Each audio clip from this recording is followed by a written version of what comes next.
continue, I know everybody's questioning who is this little teddy bear that just show up out of nowhere and started helping out the fight against Kid Buu. Well, let me just give you guys, let me introduce you to Courage. Courage is my superhero that I created. This is something that I started doing in webtoons. It's a little web comic that I've started. It's based on a Christian faith, and it's a superhero. So hopefully you guys enjoy a little bit of his introductory during the battle. I know I kind of dragged the battle a little bit, but I was trying to introduce Courage in this. So if you guys would like to read a little bit more about him, know a little bit more about him, just go ahead and follow me in webtoons. I will leave a link in the description.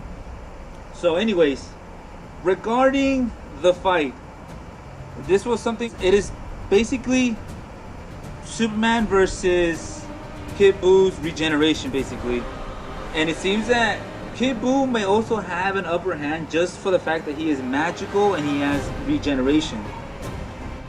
What would you say about that? But at the same time, it takes more than just being magic and regenerating to beat Superman. For gosh sakes, Wonder Woman is on par with Superman, and she has gauntlets that can basically deflect, stop pretty much any attack there is, pretty much, unless it's like other dimensional or whatever. And even she is not able to beat Superman in a one-on-one when Superman is serious. It's more along the lines of not necessarily.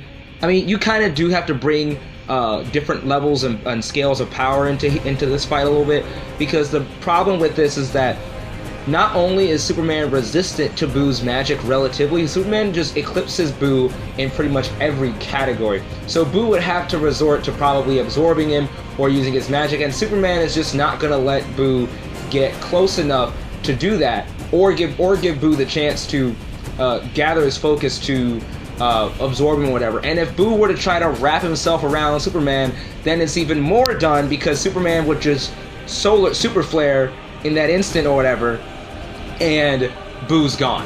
Exactly. There are times, and there were multiple occasions where Superman was definitely wrapped around, and Superman either resorts to his own strength to escape from it. I mean, he has done it even against a magical weapon that is meant to kill gods in the Deathstroke comics, and Superman just broke out of that easily. So, and that weapon itself is magical in base as well. So given the fact that Kid Buu is to just simply wrap Superman around, there were two things that Superman could do. It's either break free or resort to his solar flare. Now, the solar flare, like how I explained, it's a very powerful ability that Superman unleashes a lot of energy. And this energy is, to me, it's calculated on the multi-galaxy level, where he could just destroy beings made out of galaxies as well. So for Kid Buu to actually survive that, he has to avoid it. Now, on Sunday, you also said before that Kid Buu doesn't necessarily care what he destroys or what exactly is in front of him. The thing about Kid Buu is that Kid Buu is not a rational, or Buu himself, until he absorbed like somebody like Piccolo or Gohan.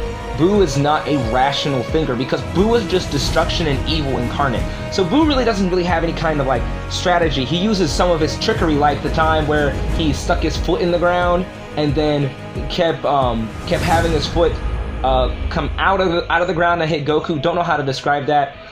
That's a way of using strategy in a way. But the thing about Kid Buu is that Kid Buu is so certain of his ability to just regenerate from every attack that he doesn't even half the time he doesn't even bother avoiding attacks unless he's using that as a rebound to get another hit on his opponent. Otherwise, Kid Buu doesn't really care what he gets hit by or how he gets hit, because he thinks he can just regenerate from everything. And in the Dragon Ball universe, unless he's fighting another version of himself, that is true.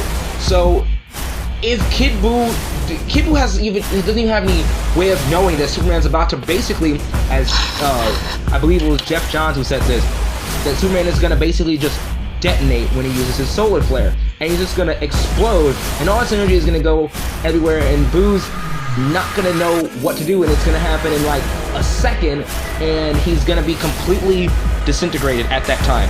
Superman would either have to resort to using very intense heat vision, or he would just have to use the super flare. And the reason why I say heat vision is because Superman's heat vision has been able to has been shown to work on like a dimensional scale of even like repairing cracks in splits in the cosmos, or just being able to fry beings from another dimension, like Ulysses. Ulysses, definitely, he overloaded him with energy, and Ulysses was stated to be to have the essence of his dimension. Yeah, and to be able to, and Ulysses, for those of you who don't know, is the character that Superman fought, to which his super flare activated, because Ulysses kept absorbing the energy from Superman's heat vision until he basically just blew himself up. Oh yeah, and also I want to mention about the spirit bomb, because I know people are going to mention, well, what about the spirit bomb? Yeah. A lot of energy was used to destroy him. The spirit bomb is basically a last-ditch effort plot device, and which is one of the reasons why it's one of my least favorite Dragon Ball Z attacks, because the spirit bomb is basically only used if Goku and friends can't defeat evil villain A or whatever. So he gathers energy from all over the place. People want to say this is a universal spirit bomb.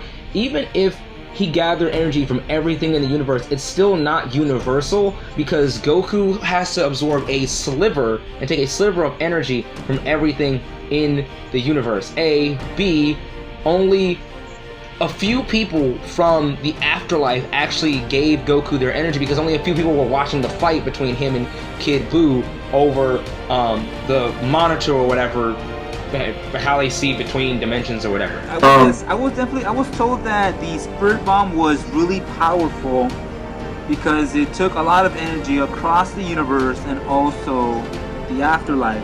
Now, here's a problem when it comes to that. If it truly was, let's just say it was universal, right? That means that Goku had to gather energy throughout the entire universe. That means killing stars, the inhabitants of whatever planet they're from, everything, in order it to be universal. Because that will destroy the universe, definitely. But Goku did not absorb all that energy. You still see stars across the universe. You still see people still alive. You still see, I mean, a lot of things are still, flowing with life and energy. Goku only took partial of that. And that does not make it universal. Yeah, that doesn't make it universal. I mean, it must be noted that Goku did take a lot of energy from his friends, because they were able to offer up a lot more energy than the other people of Earth. But this still does not make a universal threatening spirit bomb. Plus, even if the spirit bomb was universal, we don't know if that was exactly the amount needed to eradicate Kid Buu, or if it was just as much used because out of like a precaution type thing, because we never really know what Kid Buu's level of power is exactly, except for the fact that it's like underneath galactic. So the spirit bomb would have to be at least, I'm gonna say, galactic level. But this doesn't really mean anything, because the spirit bomb is used to destroy those who are evil. But the solar flare's range and radius and all that, there's and like I said, Kid Buu doesn't really dodge attacks unless he's using it as a rebound, and there's nowhere really for him to dodge, because the solar flare goes in all directions of Superman. It goes everywhere. The chances of Superman missing his solar flare are very small, because like we both proven, Dave, Superman is a very great tactician in battle and knows the full extent of his powers and how to use them in what situations. So Superman, if he's gonna super flare, he's gonna super flare to where he knows the super flare is going to work, and he's not gonna miss and then be powerless and die. So just to wrap things up, New 52 Superman is definitely the winner in this fight. I would say he's a winner. He's the winner, but with, let's just say he's the winner, but with difficulty. With difficulty, I would agree.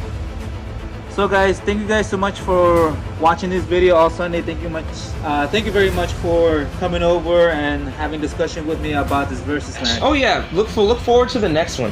Yes, look forward to the next one, guys. There'll be more coming after this, okay guys?